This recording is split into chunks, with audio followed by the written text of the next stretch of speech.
Good evening, children of the night. This is Dion the Vamp. I am back with Ballads at Midnight. It's been a while. It's been a while since I've played it, since I've recorded it. I a lot of stuff happened.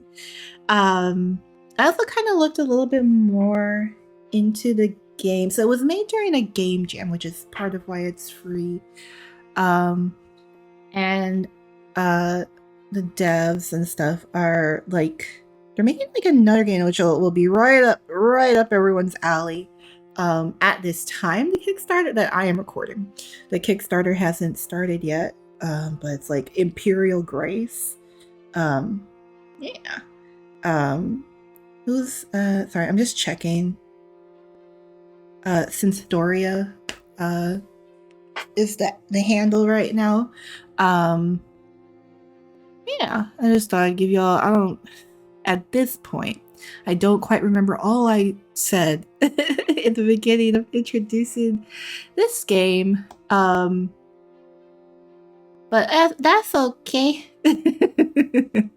Yeah, so things happened, so I didn't get to record for a little bit, and I was also mulling over for a long time of how to make the characters sound, because we're gonna have two characters.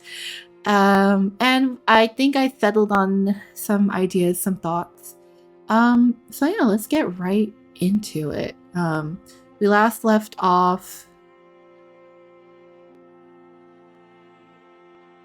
This one, 19, 20, 22, 21. Okay, so this is the latest save. But yeah, let's see. Dusk falls. There's barely a sliver of apricot orange glowing across the horizon, which means my shelter of light dims and shrinks by the minute. Yeah, she just got dropped off at the island because they're like sacrificing her. I shiver as the evening cold burrows under my clothes, and I sense the vampire just moments before I hear it speak. Well. Oh, he has a voice. From the crowd. There's partial voice acting. I didn't know. Voice from the shade. Oh my gosh, listen. I have a... Everyone ignore what you heard because I really want to do a very specific voice for him. The creature's airy, serpentine voice moves around me as it prowls beyond the perimeter of remaining light. It's watching me, circling me like a vulture. What grievous crimes you must have committed to be sent all the way here. I really hope that's all good. I don't recall if it had partial voice acting. I'm sorry, I just have a voice in mind. I'm sorry. I draw my dagger, pointing it at the source. Assessing your dinner, beast? Oh. Mother should have taught you not to play with your food. Oh. The voice lapses into a contemplative hum. My heart hammers against my ribs as I lose track of the vampire in the silence. Because I'm pretty sure she didn't have a voice the last time. I was just like, they're in Europe, right? I twist around, catching the sight of its eyes reflected in moonlight right when it lunges. Oh no. Ew, no. The vampire snatches me by the wrist. The skin on its dark, clawed hand bubbles under the waning sunlight before it wrenches me into the shadows. My dagger clatters to the ground. You're talkative. I usually like it when they're talkative. Oh man, I didn't know. But yours is an insolent nature. No doubt you've ended up here by disrespecting some local authority. Wait, hold on. I have to see something. This is not a disrespect to it did have voice value. This is not this is not a disrespect to anyone who did it, because these are very good voices. I just had them in mind. I'm gonna do them. I'm sorry. I didn't know there was voice acting. I don't like I've been in here because you can see I have the music volume down, but I didn't. This is not a disrespect to anyone. I just oh my gosh, I just didn't expect it, and I wanted to read it to you guys. I'll go to the next line because he read it aloud. The vampire hoists my arm above our heads. Okay, I was like trying for our heads, both of them, positioning us face to face as he regards me. I scrutinize him in turn. He bears similarities to a human man, but I steal a glance upward, observing his already healed hand with dismay. The vampire. You smell of chain rust, fresh soil, dried blood, and incense. Prisoner. Yeah, I'm a big hit with nuns and orphans. What am I doing? This isn't the time for banter. I struggle in his grasp. He steps forward, and we remain blanketed under the gloom of darkness. Listen, I'm sorry I didn't read the thing. And it's been months since I looked at it. I didn't know there was voice acting. There's a small clatter underfoot as he drives his boot under my dagger, kicks it upright, and then snatches the blade out of the air in a fluid motion. He twirls the dagger between his long fingers, appraising it. Most unusual. Few of my guests manage to smuggle a means to escape their bonds. If I had a wager, you must be a talented cut purse. Which wouldn't be the worst offense, all things considered. Stop manhandling me. With my free open palm, I smack him hard across the face and yank my captive hand free. He flinches at the blow, looking more astonished than anything. I don't stay long enough to watch how he reacts next turn. Get him, girly. Get him, girly. Defend yourself. We love to see it. I run. My lungs are heavy in my chest and my body is screaming at me to catch my breath. But I can't stop now. There's nothing I can use in the courtyard. My only choice is to head into the estate and hope to find a means of escape. I don't know about that. There's gotta be a ladder or something I can use to scale that damned ledge. Then I just need to find something buoyant, like a wood panel or a door, something. I run down dizzying, identical hallways. Down several cavernous rooms, displacing dining chairs and overturning saloon end tables in my wake. Mess it up. But there's nothing I can use to escape. Nothing I can narrow down in my panic. All the while, the vampire follows me with an even stride. He rubs his cheek with narrowed eyes. You still minding the slack? Will you slow down? This is terribly tedious. No. He hasn't changed his shape, but I know how quickly he can pounce if I let him near. I can't let him get close. I topple a nearby cabinet, sending it careening onto the floor between us. The vampire makes a small, offended noise amid the sound of crashing glass. Before he can react further, I seize a standing vase and hold it aloft, ready to throw. Stop it. Calm down. I pivot my grasp on the lip of the vase, bending my arms menacingly. Water and flowers slosh onto the floor. Do you have people here, my guy? You dare to tell me to calm down, really? There's an audibly muffled sigh when the vampire steeples his hands in front of his nose. I despise the chase.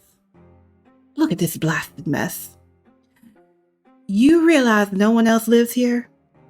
After you're gone, who do you think has to clean up the remains of your rampage?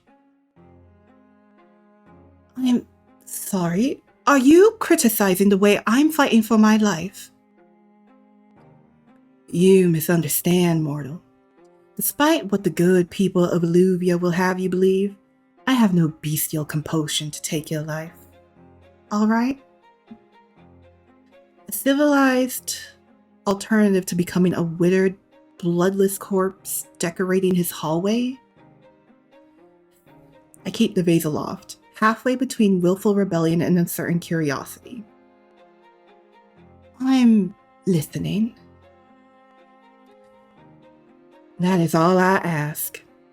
First of all, this here. He dangles the dagger from between his two fingers, and if it's a dirty... Wait, hold on. He dangles the dagger from between two fingers as if it's a dirty sock he found in my chambers. As a show of good faith, I will return to you this nasty little thing. In exchange, you will not stab me with it. Its blade is neither sharp nor long enough to kill me, but it will deeply annoy me. If I am deeply annoyed, I will be forced to rescind my good fate and tear you to shreds. Understood? I furrow my brows, but I nod. It makes sense. If I actually want to incapacitate him, I'd at least need a larger weapon. I've yet to hear any myths where vampires are notoriously weak to standard cavalry daggers. He's so confident. She already whacked you one good time. He's so confident in just being like, oh, that's not enough. That's not enough to kill me. Good girl. Here. He tosses the... Sorry, I didn't expect him to move. Oh, that's great. He tosses the dagger over to me. It slides along the floor until I stop it with the heel of my boot. I don't bend to pick it up. Our next matter at hand is the barter. I've been known to spare and set my prisoners free in exchange for knowledge, or for an item of substantial value. Fortunately for you, I noticed the loot strapped to your back while you were racing through my abode. Oh no. I pivot my torso away, trying in vain to hide the instrument from sight. Come now, don't be selfish. Give it to me, and you have your freedom.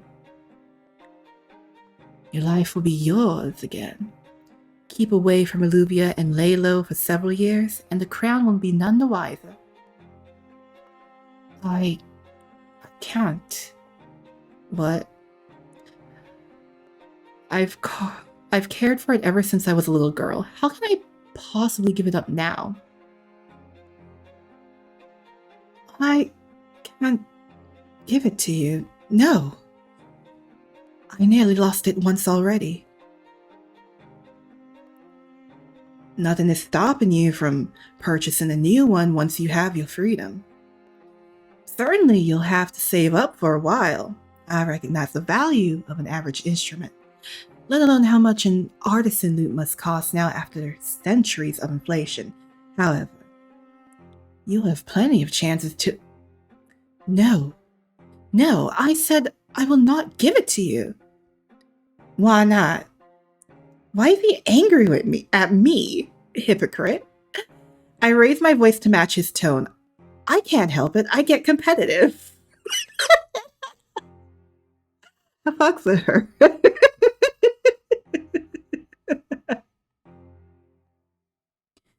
You imply me to be insensitive on the grounds of trampling through your home. What about you, demanding my only means of providing for myself? Your only means? Nonsense. You're able-bodied, young, far from hideous. Once you have your freedom, I am quite certain you will figure something out. Old-ass vampire. Your venerable age must have impaired your hearing then, vampire. Because I'm not sure you quite caught it when I repeatedly said no. I am not giving it to you. Fine. Then you are not leaving. He flings his hand skyward. Sorry, this is funny. He flings his hand skywards, turning and stalking toward the nearest window. I pray you'll have fun rotting here from for the remainder of your brief and miserable existence, mortal. At which point you and I might have something in common. Ugh! These shadows. Once the smoke clears, I see the flapping outline of a bat soaring out the window and into night. I'm sorry, it's kind of funny to like puff, like it's like a panic response. Puff into smoke and then you're a bat. Like you didn't want them to see the magic. I groan between gritted teeth, jostling the stupid vase that I'm still holding over my head. As tempting as it is to smash it, I set it down and begin gathering the displaced flowers with a dejected sigh. I mean, you don't have to. He's like, I'm gonna clean it up. Like you did all of this, and I gotta clean it up. Just make him like he's. The blooms are vibrantly fresh and fragrant, but they're going to wilt without water.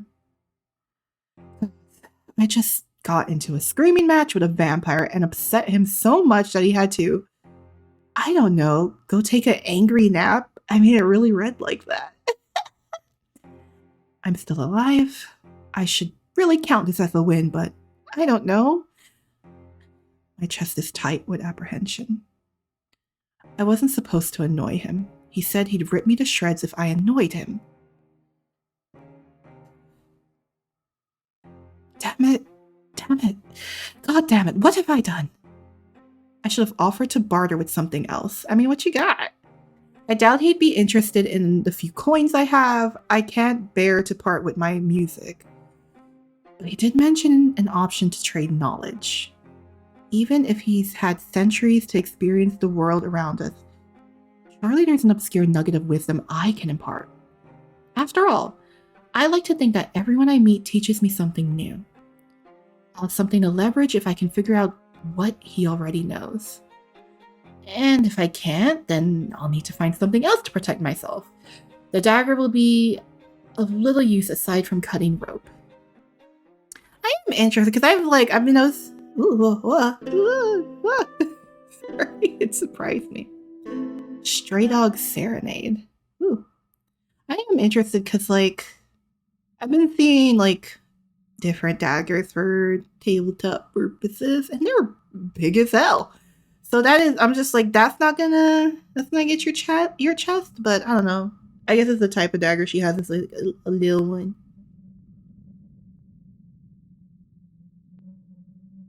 Night seems never ending as I creep through the estate. The vampire hasn't shown himself since our earlier squabble, though his absence does little to assuage my nerves. As any prey animal knows, the deadliest predator is one you don't see coming. Exhaustion weighs against my eyes, but adrenaline keeps me on edge, pulsing through my veins like a heavy drum. The slightest shift of windblown curtains makes me jump. I keep expecting the moonlit eyes to be watching when I turn. Oh, I'd hate that. But the shadows are always barren, devoid of vampires. Does he truly mean to sulk for the remainder of the night if he's sulking? What in the Howl's Moving Castle? I suppose I should count my blessings while I can. As I explore, I notice how each successive chamber is spotless and immaculately tidy, aside from the furniture I disturbed, which I take the time to straighten. How do you do it? I uncover an abundance of books crowding the shelves and various surfaces. They contain an array of technical topics, including geography, astronomy, invocation, and mathematics. They're all dog-eared and full of notes. Don't tell me he's read every book in the estate. I mean, obviously, he's so bored he cleans. I can't panic yet. I can still narrow this down. Assuming he takes the time to clean his most frequented spaces, I ought to pay attention to what is and isn't covered in dust. Yet even locating a single cobweb presents a unique challenge. I set a book down, running my hands across the marble exterior of an engraved fireplace. Even this is pristine, unmarred by old ashes and licking flames. The nearby fire iron, at least, is an encouraging sight. You can just use that. I pick it up and give it a gentle sling, testing the weight, and wince when my arm throbs in protest. I'll have to remind myself to use my non-dominant hand. The fire iron has a dull tip that's unlikely to pierce skin, but a decisive strike should send anyone reeling, even an immortal creature of the night. I don't know. I guess he's like, I'm just resistant to things that aren't wood and silver.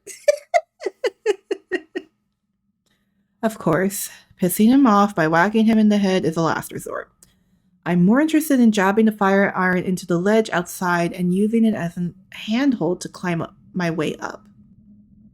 The idea may sound absurd, but it could work. I won't know until I try. Could be fun. Although, even if I successfully scale the ledge, I'd still have to defeat the moat somehow. My gaze wanders across the chamber. If someone is wealthy enough to build a castle, they usually enjoy surrounding themselves with larger-than-life portraits. One would think that I'd have found a big enough painting to pry off the wall and right across the moat by now, but the decor is tragically modest. As I move to lower my arms, a golden glint reflects off the dark metal of the fire iron. Ooh. I pivot my shoulders with cautious hope. Then, there, thin rays of dawn's light gleam through the drawn curtains. My body practically moves on its own. I march to the window and wrench the curtains open. Morning daylight fills the chamber. I've never been happier to see the sun peeking over the mountains like an old friend. Though, the moment the curtains shift, a small beige shape moves with it across the floor. If he turned into a rat. A rat? I hate rats. I've always been scared of them. When I hop away from the shape, I observe how it doesn't continue to move. I bend to inspect it, using the fire iron for support. It's just a furled scrap of parchment, brown and frail with age. Yet, it's an unusual sight, considering how free of dirt and clutter the rest of the room is. Would you look at that? He's finally missed a spot. I suppose the vampire doesn't enjoy cleaning under the curtains, lest the sun sneak up on him unawares. I turn the paper over, noting the smudge of charcoal rubbing off on my thumb. Part of a larger drawing? Maybe even one of those enormous portraits I'm sorely missing. I'm sure it's worthless, but no harm holding on to it. Perhaps the vampire will appreciate my help in tidying up. I try and fail to hold back a yawn that makes my entire body shudder. The bloom of sunlight fixed in the sky, though refreshing to see, also serves as a reminder of how much time has passed, of how little sleep I've gotten.